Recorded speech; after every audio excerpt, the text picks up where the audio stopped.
Muy buenas noches tengan todos ustedes. Ya estamos cerrando el año, este programa y uno más que no deje de ver. Pero bueno, estamos aquí para analizar qué ha pasado esta semana, que ha estado convulsa políticamente. Y el primer tema que decidimos tomar es el de las autoridades electorales. ¿Por qué las autoridades electorales?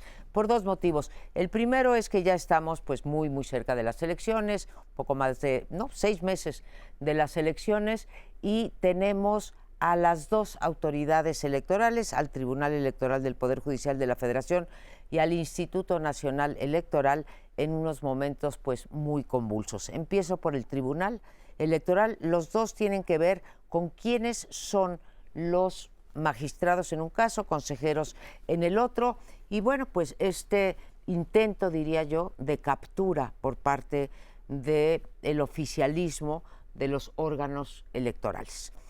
Empiezo por el tribunal. En el tribunal tenemos, como en muchos otros órganos, casi 100, dos vacantes. De 7 magistrados tenemos únicamente a 5, y no solo eso, sino que el presidente, que debió haber durado hasta finales del año que entra, me refiero a Reyes Rodríguez, fue literalmente obligado a renunciar como presidente, y toma la batuta Mónica Soto, que es una persona pues muy cercana a Andrés Manuel López Obrador y al morenismo, al oficialismo, a Morena, como lo queremos ver. Y entonces pues se invierte la balanza, el equilibrio. Está roto el diálogo, porque que haya un equilibrio me parece bien, pero está roto el diálogo entre dos, Reyes Mondragón y Yanino Tálora, y otros 3. En estos momentos es como muy raro que no hayan querido los senadores, el presidente mandar o la judicatura mandar, y los senadores aprobar para completar. Y en el caso del INE lo dejo planteado y cualquiera de ustedes lo toma.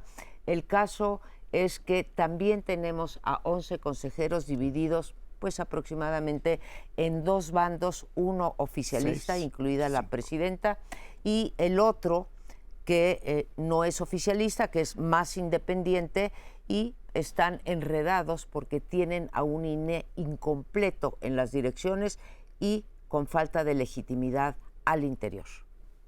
Pues yo veo dos problemas diferentes. En el caso del INE, empiezo por ahí, ha habido una incompetencia por parte de la consejera presidenta para pactar desde el secretario ejecutivo, que dices tú, a ver, han pasado ya bastante tiempo y no ha logrado poner un perfil que resulte convincente a la mayoría y pactar en condiciones razonables el resto de las direcciones ejecutivas. Por otro lado, ves un INE que actúa tardíamente, probablemente así está la regla, pero acaban de dar a conocer el viernes el informe de los gastos de la precampaña, bueno, de la selección de precandidato de Morena, y tú traes ahí unos gastos por debajo de la mesa que dices, no es posible que te reporten más de 50 millones de sobregiro, así 50 millones, cuando hay presupuestos millonarios con los que los partidos podrían hacer política legítima. Tienes un INE que te dice, te voy a multar después de que te sobregiraste, cuando lo que es grave es la cantidad de dinero que manejaron durante las precampañas. En fin, el proceso que se llama de las corcholatas.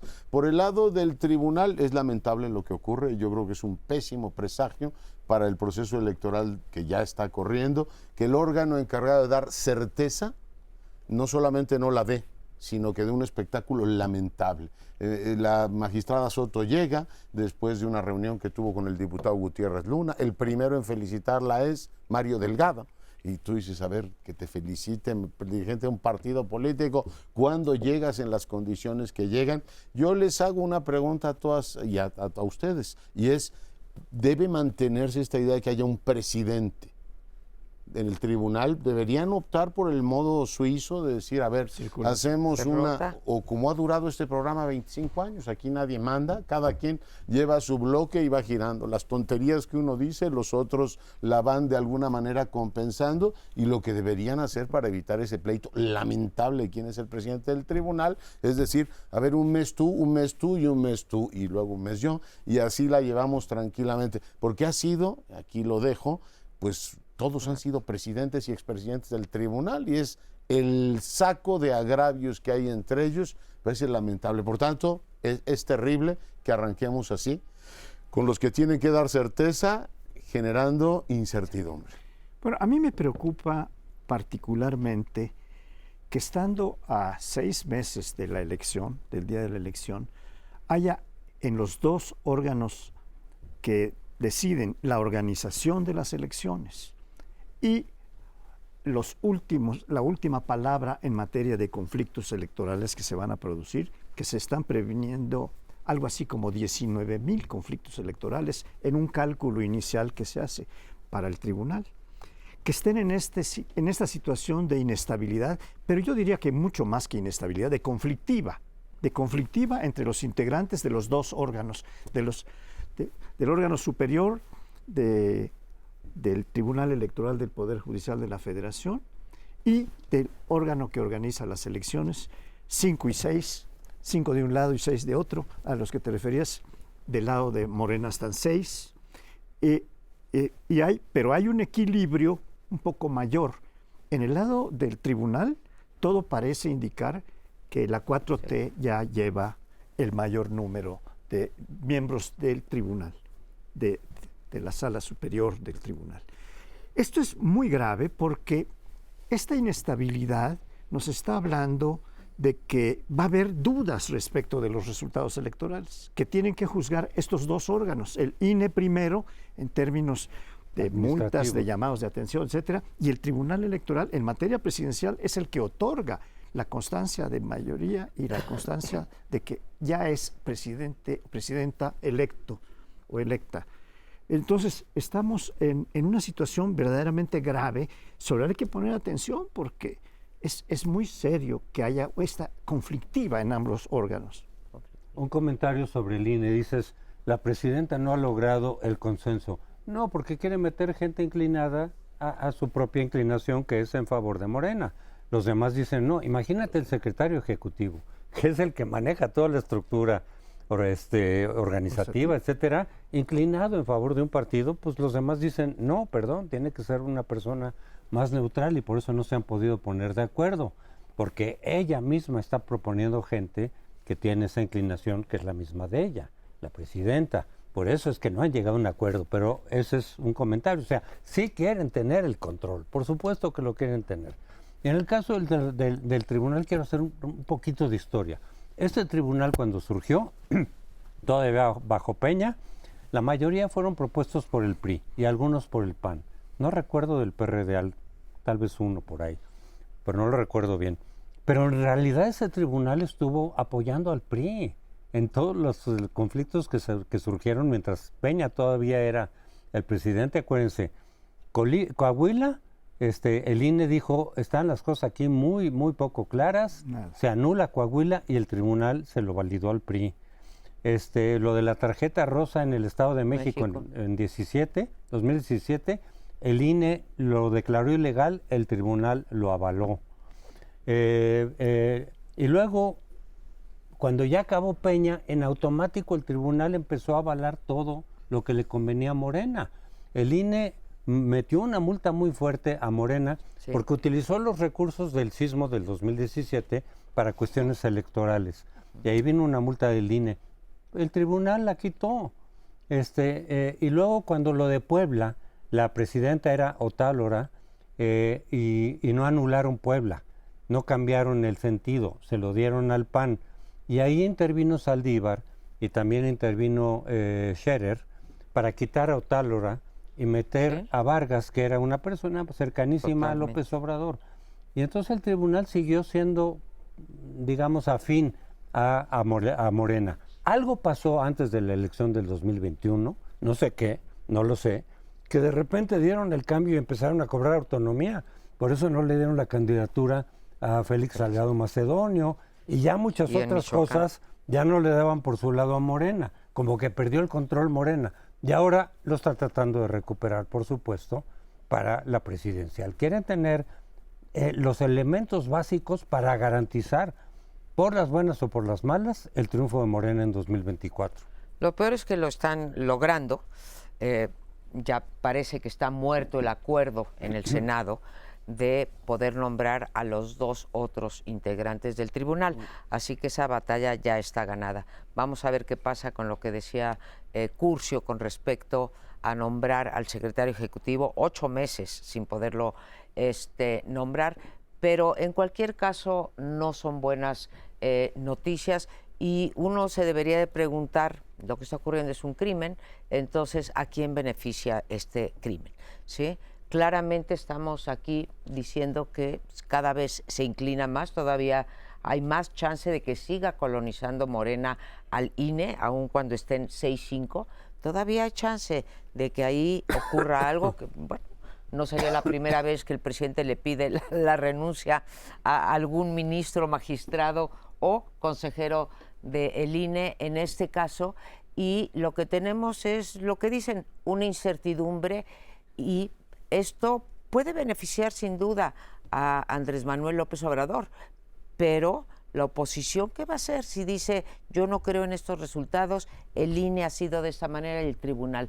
Va a haber ahí un conflicto para la democracia nada más mexicana. falta que veamos un magistrado del Tribunal Electoral diciendo ya me cansé de estar aquí, me voy a la campaña de Claudia. Ya solo falta, pues ya lo vimos en la Suprema Corte, no estaría tan raro que fuera así, pero bueno, yo insisto en que el mecanismo está viciado. Otálora ha sido presidenta, después vino creo que Fuentes, Vargas. después vino Vargas y luego Fuentes. Ahora tienes a Soto, solo queda uno que no ha sido presidente, va a decir, oiga, pues no funciona. Una de dos, o allanas las funciones de la presidencia para que nadie se pelee por ella, o ya todos son presidentes y expresidentes. Me parece ridículo. Y sí hay un tema ahí de una mini rebelión que hubo en el tribunal en un momento en que dicen, ya nos están sobajando demasiado, y lo que tenemos ahora es un reabordaje del oficialismo. Decía, a ver, que no haya dudas. Soto comió con el señor Gutiérrez Luna o cenó, y el primero en felicitarla fue él, como para decir fuera máscaras. Y lo del INE, pues me da risa porque Edmundo Jacobo Molina, que el presidente llamó algo así como el Porfirio Díaz de los funcionarios electorales, pues resulta insustituible. No hay quien encuentre un sustituto de efectivamente Edmundo Jacobo, que durante tantos años desempeñó tan bien esa función.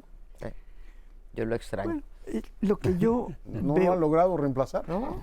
lo que yo veo es que el Poder Judicial, en términos generales, aunque vamos a tratar en el siguiente tema lo específicamente relacionado con la Corte, pero el Tribunal Electoral del Poder Judicial de la Federación es parte del Poder Judicial. Sí, claro. Sí. Y allí tenemos el conflicto metido de distinta manera que como se ha metido en la Corte. Esta sugerencia que haces de que a lo mejor uno de los magistrados del Tribunal Superior se va a ir a la campaña de X o Z de Claudia, claro, no. Son valientes, se van a la de la mayoría. Sí, a la que tiene No se la riesgo juegan grave, por ¿no? nada.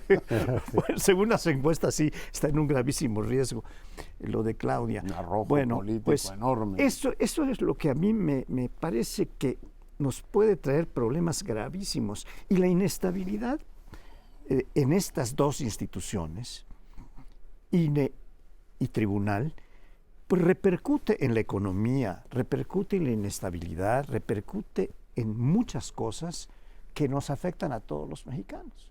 Entonces, o se arreglan o se arreglan. Yo digo que depende de cómo queden los resultados, depende de la distancia que haya entre la ganadora y la perdedora, sea quien sea, puede o no haber un conflicto, pero en caso de haberlo en un resultado cerrado, el tribunal va a ser clave y efectivamente el tribunal puede inclinar la balanza para un lado o el otro. De hecho, yo critiqué en su momento el papel del INE y del tribunal en el 2006, no porque yo diga que hubiera ganado López Obrador o que hubiera habido un fraude monumental. Creo que debieron haber hecho más de lo que hicieron en términos de transparencia, esa fue mi crítica, pero sí puede ser clave lo que haga el tribunal en favor de Morena, si es que lo va a controlar Morena, como todo parece indicar. Y estoy de acuerdo, nomás para terminar con Leonardo, la fórmula tendría que ser otra. La fórmula del tribunal y de muchas instituciones en general tendría que cambiar. Pero bueno, con estas instituciones nos tocó arar. Nos vamos a una brevísima pausa y volvemos con otra institución importante que está siendo colonizada.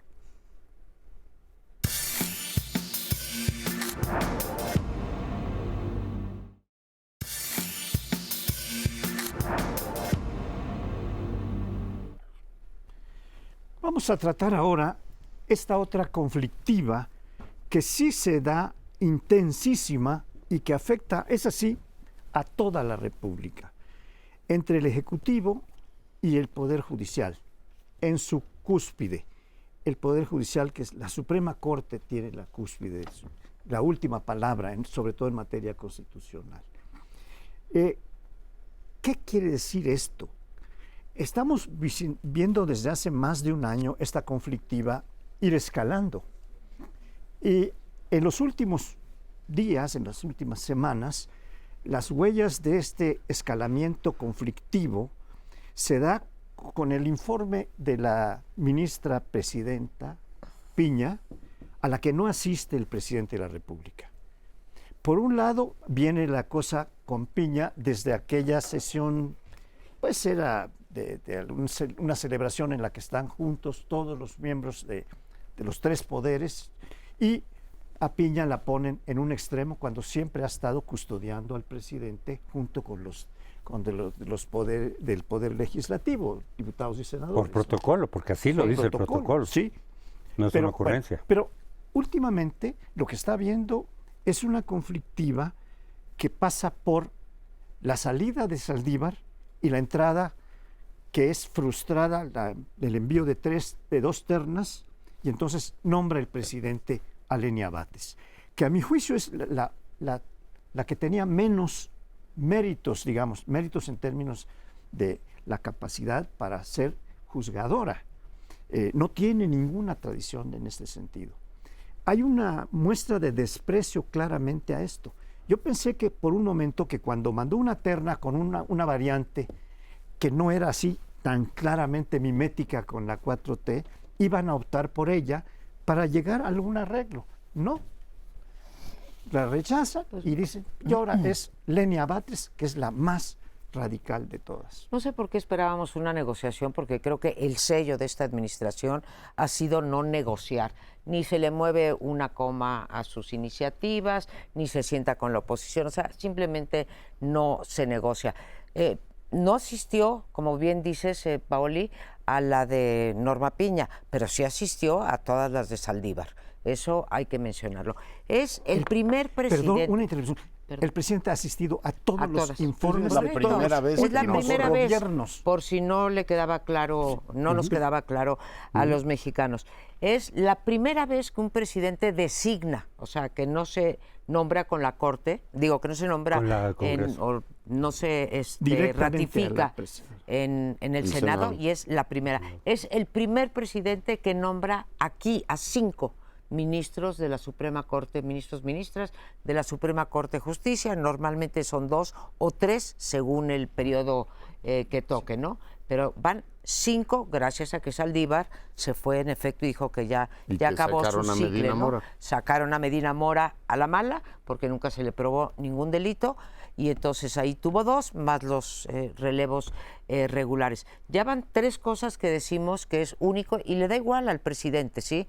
Rompe protocolos, rompe negociaciones e impone su voluntad, diciendo además claramente que quiere colonizar a la Corte con el proyecto de la Cuarta Transformación. Y voy a la que fue elegida, que es Lenia Batres. En efecto, tiene razón Paoli, es la que menos méritos tenía, no tenía ninguna trayectoria, digamos, judicial para haber entrado ahí, pero sí tenía Paoli una gran trayectoria política y una gran trayectoria de cercanía con el morenismo. Así que yo no sé por qué quiere el presidente, quiere que se elijan los jueces, porque la democracia es así, hoy gana Morena, mañana no gana Morena, y ya hoy por la mañana dijo que los que están ahorita se tendrían que inscribir para ser reelectos en caso de que pudiera. Lo que tenemos otra vez es un intento de anulación de los poderes, y me guardo una cosa. Pues yo creo que lo dejó muy claro, ¿no? Dijo Lenia Batres, porque yo digo, además le agradeció al alcalde, qué bueno que ella dejó su cargo.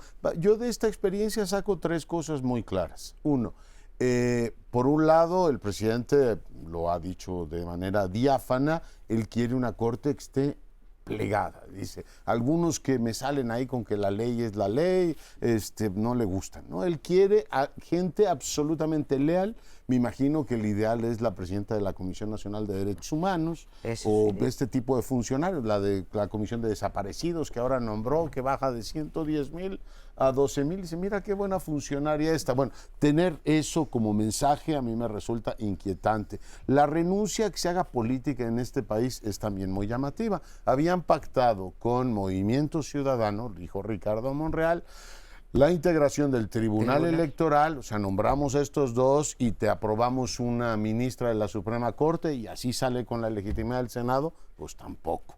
Yo he hecho en falta ahí un ánimo de hacer un mínimo de política.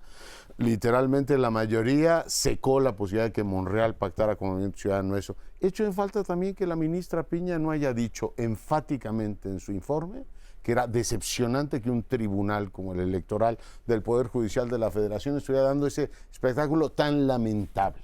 Y he hecho en falta también un debate crítico en la sociedad. Según las encuestas, las últimas, la de GEAISA, por ejemplo, el 60% de nuestros compatriotas cree que el presidente o la presidenta que viene debe tener mayoría en el Congreso. Sí. O sea, este espectáculo lamentable de renuncia a la política, no integración de los órganos y cuerpos del Estado por una decisión del presidente, le parece bien a la mayoría. Y lo que nos está proponiendo López Obrador y Claudia Sheinbaum es la desintegración del Poder Judicial, está pidiendo una mayoría para eso, y hay un 60% que cree que eso es una buena idea. Yo no sé si no hemos aterrizado todavía el impacto que tiene esto en la tutela de la democracia. Yo voy a insistir, perdonen ustedes, en que esta fórmula es añeja, es una fórmula que viene del régimen hegemónico del PRI. Hubo un pequeño cambio en 94, tenía sentido como Zedillo, tenía sentido en ese momento, pero ya pasó cuánto tiempo. Y seguimos básicamente con una fórmula en donde el presidente es el que, a través del Congreso o sin el Congreso, nombra al presidente. Y resulta que quien criticaba esa fórmula era Lenia Batres, ¿no? Porque estuvo circulando un video de hace mucho tiempo de ella donde decía, es absurdo que el presidente nombre a la gente de la Suprema Corte porque son ellos los que tienen que tener autonomía, división de poderes, con eso se anula. Bueno, las cosas ven muy distintas cuando estás en la oposición de cuando estás en el poder, ¿no? Lo ves, de hecho, al revés. Todo lo que te guste, lo que quisieras en la oposición te estorba en el poder.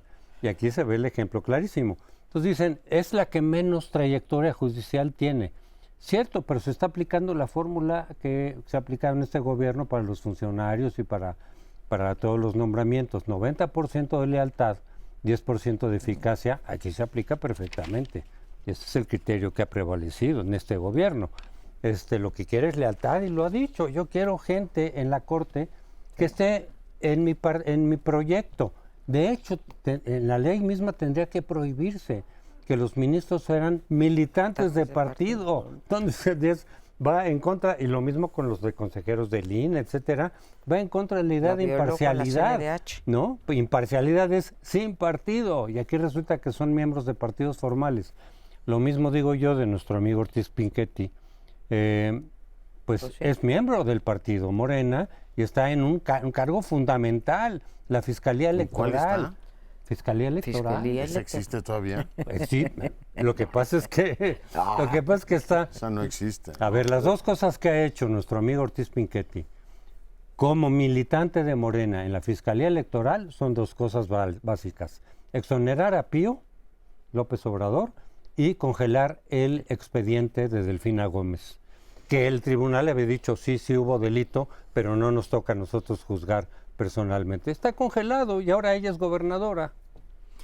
Bueno, yo quisiera irme rapidísimo a una tesis clarísima, que me parece clarísima, a lo mejor no a todos ustedes. Estamos en un franco regreso de equilibrio de poderes hacia un presidencialismo absoluto, porque así fue durante más de 60 años, en donde el presidente de la República no solo nombraba a todos los gobernadores, sino también a todos los ministros de la Corte, a los senadores, todas las posiciones políticas importantes las tenía el presidente. Y así era, como todo el mundo estaba de acuerdo además. Y en materia de sentencias de la Suprema Corte, hay el texto de González Casanova, La democracia en México, donde dice que solo era el más independiente en relación con el legislativo. porque solo el 30% de las sentencias no iban en el sentido que el presidente las deseaba. Pero esto es algo terrible, porque estamos acabando con la pluralidad. O sea, estamos regresando a los 60 con Pablo González Casanova y su descripción del sistema político mexicano. Sí. Yo quisiera regresar a la discusión, el papel probable de Lenia Batres, dado su comparecencia ante el Senado para ser ratificada y después su discurso al entrar a la Suprema Corte de Justicia. Claramente, o sea, no guardó las formas, claramente dijo que ella iba por el segundo piso de la segunda transformación, pero no solo dijo eso, dijo que desde el punto de vista de ella, el Poder Judicial, la Suprema Corte de Justicia, se estaba extralimitando en sus poderes y que era el momento de regresarla para que no se esté metiendo con el Ejecutivo. Dijo también que, el mismo discurso de López Obrador, que hay que acabar con la corrupción de los jueces, y dijo también que está en favor de la elección popular y de que se le baje el financiamiento. Así que la hoy ministra sí se pronuncia por la anulación de la Corte como un poder independiente. Me parece gravísimo lo que dijo la señora ministra, hoy ministra de la Corte. También no lo parece, pero quedó telegrafiado y ese es el mensaje. Lo que me sigue a mí generando inquietud, pues te oigo y digo, pues tiene toda la razón, pero al 60% de nuestros compatriotas parece que ese tema les parece normal. Y yo diría, Crespo, que ven las cosas diferente, o sea, ahora Lenia Batres dice, pues está muy bien que el presidente nombre, ¿no? Pues el presidente tiene razón. Cuando tú no tienes como lengua materna la democracia. O sea, cuando tú hablas lenguaje democrático, vamos a hablar de Chile, tú dirás, oiga, aunque sea mi amigo el presidente, no está bien que nombre a los ministros, porque los que hoy son mayoría, mañana pueden ser minoría. Si tu lengua materna es el pluralismo, la democracia y el equilibrio de poderes, ella misma debería encontrar eso aberrante. Pero no lo encuentra aberrante y lo que me sorprende también es que el equipo de Batres cada vez gana más poder, ¿no? Ya lograron Brugada, una posición en la Suprema Corte. Digo, es también un actor importante. Y él mismo, ¿no? es jefe de gobierno. Jefe de gobierno, él. Quienes están convencidos por la democracia la ven como un fin en sí mismo, en cualquier circunstancia.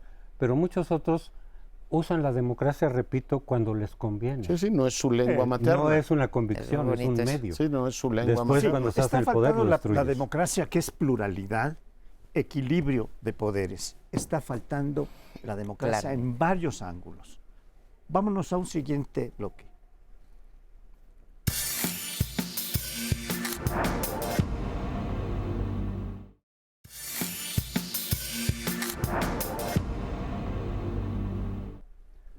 Una de las características de la transición democrática mexicana, después del 88, que es cuando realmente empezó poco a poco, fue la creación de instituciones autónomas.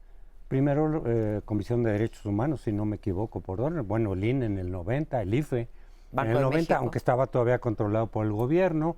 En fin, fueron surgiendo distintas instituciones autónomas. El Banco de México ya existía, por supuesto, pero se le dio autonomía en 94, si no mal recuerdo. El INE ya cobró autonomía plena en 96, el IFE, era el IFE, y fueron surgiendo muchas otras, Auditoría Superior de la Federación, dependiendo del Congreso, el INAI, el gobierno de Fox, que son instituciones que no dependen de ninguno de los tres poderes, pero precisamente para que tengan la autonomía suficiente para vigilar cada una según su tema, hablar, decir, cuestionar, proponer a veces, pero sobre todo cuestionar y tomar decisiones que no dependan de los otros poderes, precisamente porque los otros poderes tienen que ser vigilados.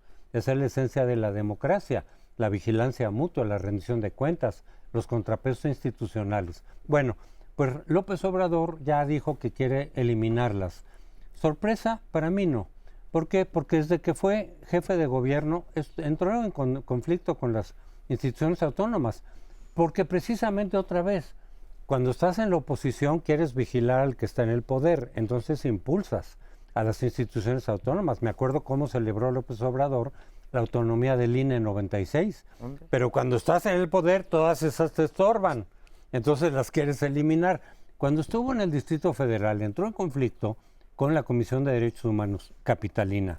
Entró en conflicto con el instituto, que no me acuerdo cómo se llamaba, de Transparencia Capitalino. Incluso la desapareció, pero luego la Corte dijo no tienes que volver. Y nada más para terminar rápido, no me sorprende porque en el Foro de Sao Paulo, al que pertenece Morena, claramente te dicen hay que eliminar las instituciones autónomas o subordinarlas o controlarlas, pero si puedes eliminarlas mejor. ¿Por qué? Porque te estorban para tu proyecto social, que es un proyecto revolucionario. Entonces viene esa vieja idea revolucionaria de concentrar el poder para llevar a cabo tu utopía, le llamo yo, tu proyecto socioeconómico. Eso está en el Foro de Sao Paulo, lo está cumpliendo López Obrador, aunque a muchos les parecía exagerado al principio este sexenio, pero lo está cumpliendo. Yo lo que no alcanzo a ver es cómo los moderados que están en su entorno no le hacen ver que hay una lógica diferente en la formación de los órganos autónomos que responde a una evolución del constitucionalismo moderno en todo el mundo. Es decir, hay funciones que no pueden estar bajo la lógica de la mayoría, como por ejemplo vigilar la competencia económica, el tema del IFT, y en este paquete manda INAI, IFT y COFESE, son los que no quieren. Al Banco de México no lo toca, pero supongo que el Banco de México estará esperando su turno, la UNAM y todas las que tienen, el INEGI, que tienen autonomía. Pero en este paquete llama muchísimo la atención que sus más cercanos no le digan, oiga, presidente, sí está muy raro que vaya usted en el Tren Maya con todos los monopolistas de este país y que al mismo tiempo diga que COFESE no sirve para nada y el órgano que regula las telecomunicaciones, dos de los monopolistas iban con él en el Tren Maya, se beneficien de eso. Digo, sus más cercanos. Yo digo que todo movimiento debe tener ya no el ejercicio público de la razón y tratar de convencer a las mayorías, sino también tener unos contrapesos internos. Las personas tenemos la conciencia que nos dicen, no puedes hacer eso, está mal.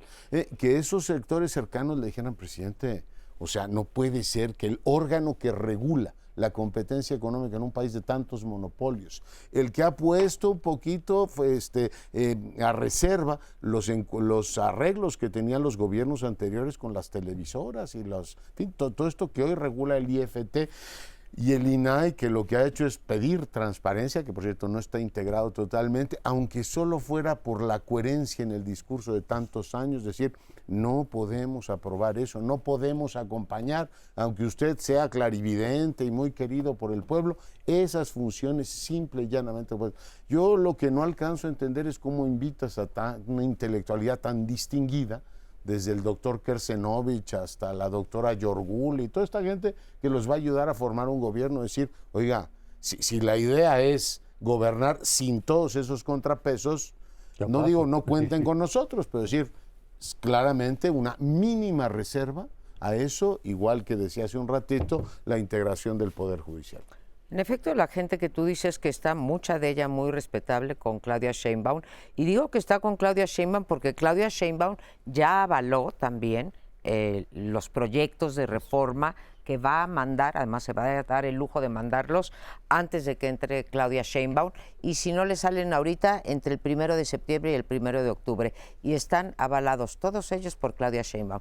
En efecto, yo creo que estos personajes respetabilísimos, Juan Ramón de la Fuente, el doctor Kersenovich, Silvia Giorgiuli, etcétera, deberían cuando menos decir, oigan, nosotros estamos dispuestos a ayudar a este proyecto, etcétera, pero hay ciertas cotas, ¿no?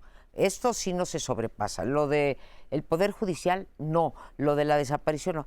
Pero también hay otra que me sorprende muchísimo. ¿Sí? Pero hay otra que me sorprende.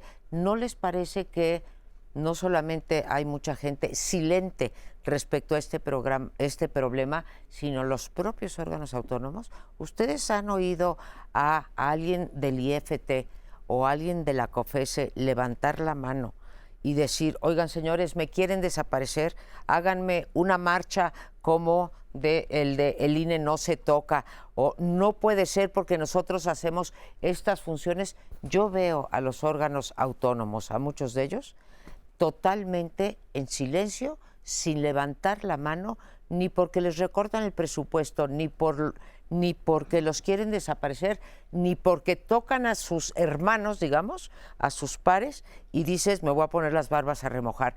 A mí me parece que aparte de los del equipo de Claudia Sheinbaum, aparte de López Obrador, creo que merecen una crítica estos órganos, porque los que hemos dado la lucha somos los comentaristas, los comentócratas, los conductores, la ciudadanía. Y hago una mención, en este proyecto no aparece la Comisión Nacional de Derechos Humanos. No, pues entonces, son esos tres, creo pues, que lo que Ni el concluye, INEGI. con esto se concluye el proyecto hiperpresidencialista del presidente, como mencionaba Paoli, un proyecto totalmente adoptado por Claudia Sheinbaum y su grupo. Bueno, yo quiero insistir en esta regresión que nos lleva a cómo estaban las cosas en la primera mitad de los 80. En la primera mitad de los 80 empieza a ser agua el sistema político dominante hegemónico. Era más dominante que hegemónico, pero en fin, empiezan a ponerse en duda algunas elecciones locales. La de Chihuahua, que había ganado Barrio, pero se la roban en 85, y después, en 89, gana la primera gubernatura Baja Coppel. California. Sí. ¿Y qué pasa a nivel del Poder Judicial? Bueno, que en los 90 empieza a tomar un vigor con una reforma judicial que crea la controversia constitucional en el 105 y la acción de inconstitucionalidad. Entonces, toma un papel de protector de la constitucionalidad, etcétera, a partir de entonces. Ahora estamos regresando o tratando de regresar a esa parte, a ese momento histórico. Y en el Ejecutivo Legislativo, bueno, empezó a avanzar la pluralidad en 77 un poquito, pero era un poquito, eran 100 diputados de 400, luego pasan a ser 200 de 500. Bueno, pero eso va caminando muy lentamente hasta 97, en donde el PRI pierde la mayoría en la Cámara de Diputados, que es la Cámara que decide el presupuesto. Entonces, allí estamos otra vez regresando. De hecho, ya regresamos. El presupuesto no le cambian una coma, como lo manda el presidente, así es aprobado. Esta regresión es notable en todos los ámbitos, y en el de los organismos autónomos se crean en los 90 la autonomía del Banco de México. No existía autonomía del Banco de México, en el 92 se hace, yo era diputado entonces me acuerdo muy bien. Y luego vienen los otros, y el INE pasa a ser autónomo hasta el año 96. El pretexto siempre es la corrupción o los privilegios de la burocracia de hasta arriba. No dudo que haya efectivamente gastos excesivos, no dudo que de pronto quienes están arriba pues se aprovechan así de los presupuestos, etcétera, pero eso se corrige. Es decir, tú puedes limitar, tú puedes reformar, tú puedes reducir, es decir, quienes ocupen los cargos elevados en estas instituciones no pueden ir más allá de ciertos gastos básicos. Se puede reformar porque es como si en tu coche, después de cierto uso, empezara a pasar aceite y lo tiraras a la basura en lugar de simplemente decir, a ver, corríjanme lo que le está fallando y ya. Es el pretexto para quitarlo, no es la verdadera causa.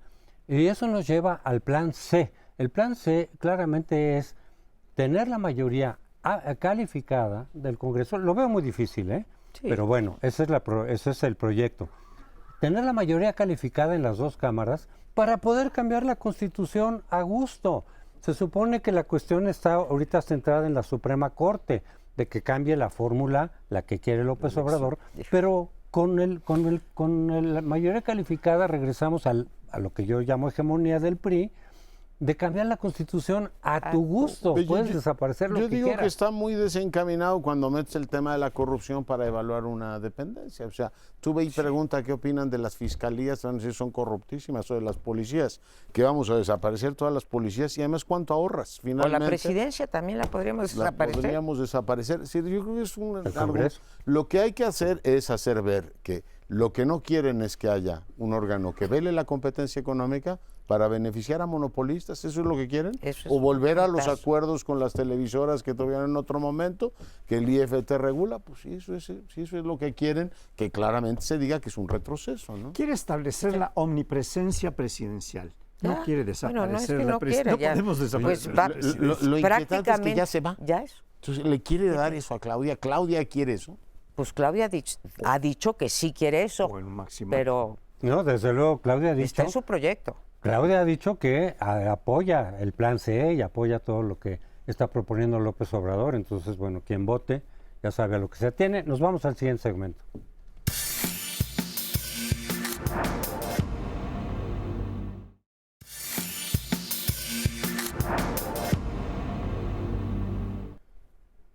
Bueno, en este último bloque les propongo que revisemos Chile desde una perspectiva amplia. Si en América Latina la tendencia ha sido efectivamente ejecutivos que cambian las reglas estando en sus funciones, algunos eficientes como Bukele, otros menos eficientes como en otras latitudes, tienes este avance, ¿no?, de los ejecutivos sobre los otros poderes. En Chile ha habido una trayectoria diferente. Bueno, Chile y Uruguay son como poco latinoamericanos en este contexto. Los chilenos han tenido, igual que todas las sociedades, un nivel de polarización fuerte, tuvieron gobiernos muy exitosos durante largo tiempo y de pronto tuvieron la fatiga, el desencanto con la democracia y plantearon la posibilidad de un nuevo pacto constitucional, como muchas repúblicas latinoamericanas lo hicieron.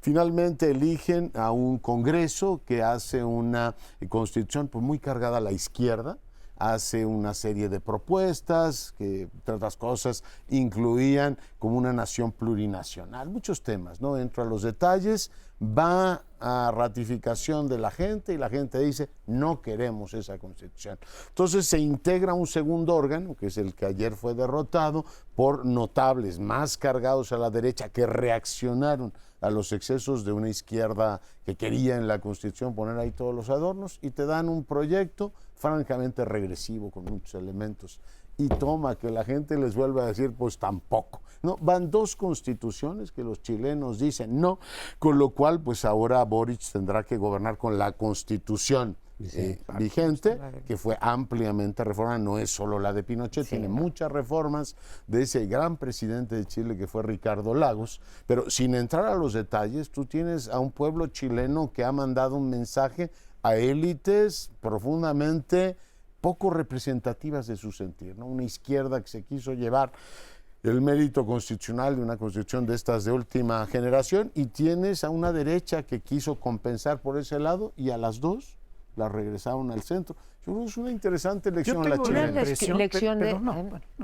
Si quieres. Una lección. Ahí tienes una sociedad polarizada, como lo mostró el no a la constitución más izquierdosa y otra la más derechosa, pero yo quisiera resaltar que tienes a un presidente como un jefe, verdadero jefe de Estado, consciente de esta polarización, llamando a la unidad, sin cargar los dados ni para un lado del que estará más de acuerdo, ni tampoco para el otro, respetando los resultados de la, digamos, de los plebiscitos, de las dos elecciones sobre si hay una nueva constitución y llamando, no para mañana, llamando de inmediato a que estas fuerzas políticas que, como dice Leonardo Curcio, no parecen representar a, digamos, a la media, ¿sí?, a la generalidad del chileno y la chilena de a pie, y los llama a sentarse a dialogar y no a claudicar, tampoco a imponer desde el poder ejecutivo, sino verdaderamente a ver dónde están los puntos de acuerdo. Yo sí quisiera decir que cuando ayer escuché ese discurso, un discurso muy corto, 12, 14 minutos duró, donde todo era concordia, respeto a la democracia y Chile puede ir para adelante si trabajamos juntos negociando en el Congreso y en el Ejecutivo que me honro presidir. Yo quisiera escuchar eso para mi país. Bueno, yo creo que estamos en una circunstancia en Chile en la que no es la izquierda simplemente, es una nueva izquierda que está planteando la protección del medio ambiente, la igualdad de género, etcétera. No es la izquierda tradicional de Cuba, Nicaragua, Venezuela, etcétera. Es una izquierda muy vibrante, muy avanzada, para la cual todavía no parece estar preparada la sociedad chilena. Entonces, por eso viene el rechazo a la primera constitución. No a todo, pero era tan fuerte el cambio que se proponía que todavía había que hacer una labor de convencimiento de que este es el futuro, lo que estamos planteando en esta Constitución. Es una Constitución para el futuro. Pero ahora viene la reacción, y a mí se me hace que en alguna forma está animada por este éxito que tuvo Milei. Sus vecinos, nada más trazando la cordillera, está Chile de Argentina. No digo que sea la única razón, pero por supuesto que fue un ánimo para la derecha muy claro el que sus vecinos optaran por una posición tan radical a la derecha, que se animan entonces en esta comisión, que era mayoría a la derecha, a plantear una constitución con esa inclinación. Entonces, Chile está pasando una situación difícil, no tan difícil como la nuestra, por cierto, pero allí hay una democracia muy bien entendida, muy bien preparada, muy bien asimilada por decenas y decenas de años, sostenida, que está regresando y va con la cautela que es necesaria ir, como lo ha mostrado Boric, que para mí es un gran presidente y que cuando echa para adelante no quiere decir que no pueda regresar a replantear las cosas, a llamar a un diálogo para el entendimiento. Eso. Yo coincido en que la izquierda en Chile, en general, no responde al parámetro bolivariano, sino que es más socialdemocracia, digamos, una democracia mucho más moderada, etcétera. El esquema bolivariano, Venezuela, Nicaragua, es totalmente autoritario y te lo dicen en los documentos, sin ningún problema. Pero la de Chile me parece que efectivamente, o Uruguay, hay algunos países cuyas izquierdas en general son más moderadas, pero se ha distinguido Chile entre los procesos de transición desde que la caída de Pinochet, a diferencia de muchos otros países de la tercera ola democrática, desde los 80s, donde casi una característica o una condición de la transición que implica un cambio de régimen era una nueva constitución, ¿no? Y ahí está, España, por supuesto, pero en muchos otros países implicaba una nueva constitución más democrática, y Chile se ha caracterizado por no tener una nueva constitución, aunque ha habido reformas, etcétera. Y el otro país también, en plena transición democrática, sin cambio constitucional, somos nosotros. ¿No? Efectivamente. Y digo, y si hemos de tener una nueva constitución, espero que no sea solo volcada de un lado, como quiere López Obrador, con su mayoría calificada, sino que tiene que ser de consenso.